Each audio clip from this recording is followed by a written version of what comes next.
Elaine, and welcome to my kitchen. Well, have y'all ever started to cook something and everything was going great, you were on a roll and it's just going along really smooth, and all of a sudden you found out that you were totally out of a critical ingredient that was a key ingredient to the recipe that you're making. You're not at a good stopping point, so you can't even stop and go to the store. You just got a serious problem. Well, that happened to me this week with mayonnaise. Mayonnaise is a key ingredient for many of my recipes, such as salads, macaroni salad, potato salad, deviled eggs, even some casserole recipes that I have, and some coatings, like my pecan crusted salmon calls for mayonnaise in the coating. And we are not doing a grocery pickup now for a couple of days, so I'm going to show you how to make your own mayonnaise. I'm going to make a little bit just to tie us over until we do go to the store. So let me turn you down here and we're going to get started.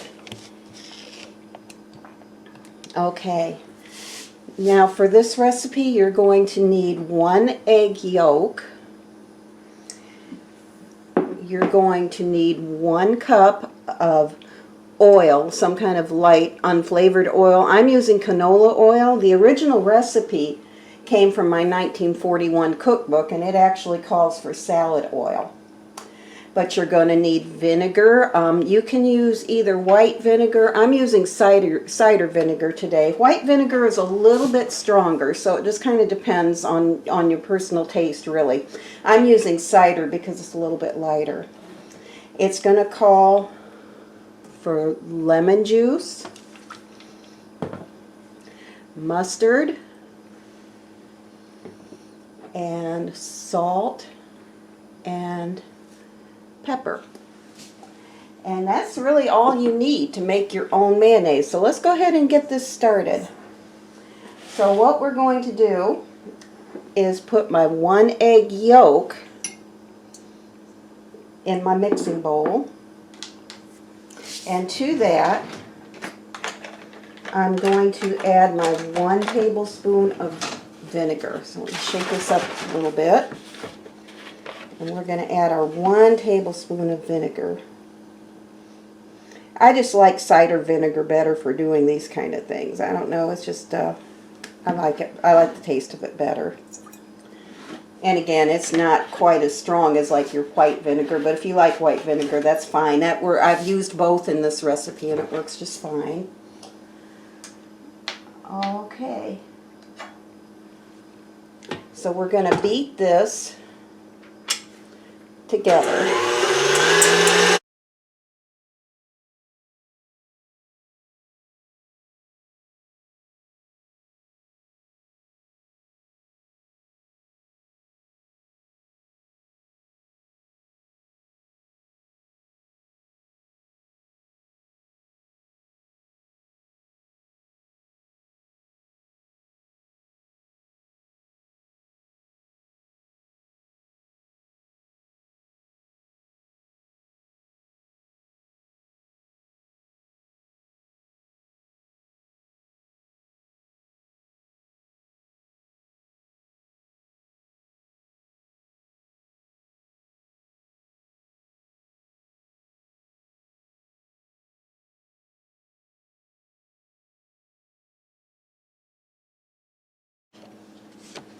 Okay, I'm back, and let me turn you down a little bit better so you can see. I have that first 1/4 cup all beaten in, and you can see that it is starting to thicken and look more like mayonnaise. So at this point, I'm going to turn my mixer back up, and it needs to be up on high. I meant to tell you too that I'm using that whisk attachment. And now we can start adding our oil in a little bit larger amounts.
And there is our mayonnaise.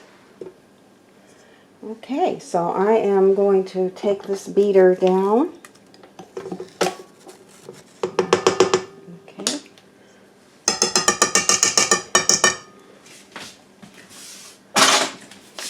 Now this also will work with a hand mixer just fine if you don't have a stand mixer like this with a whisk attachment.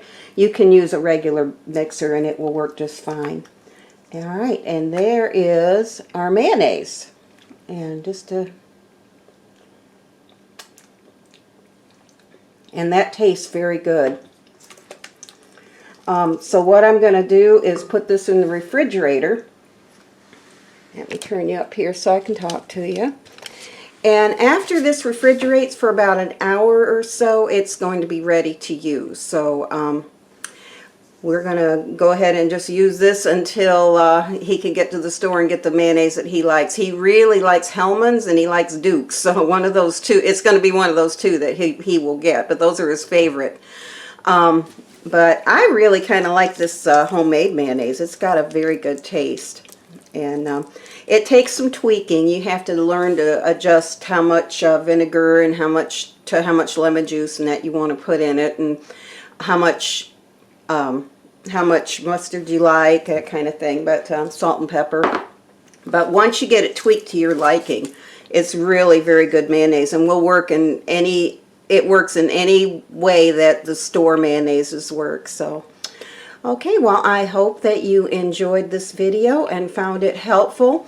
Now, I'm going to list these ingredients down in the description below so you can make this recipe if you like.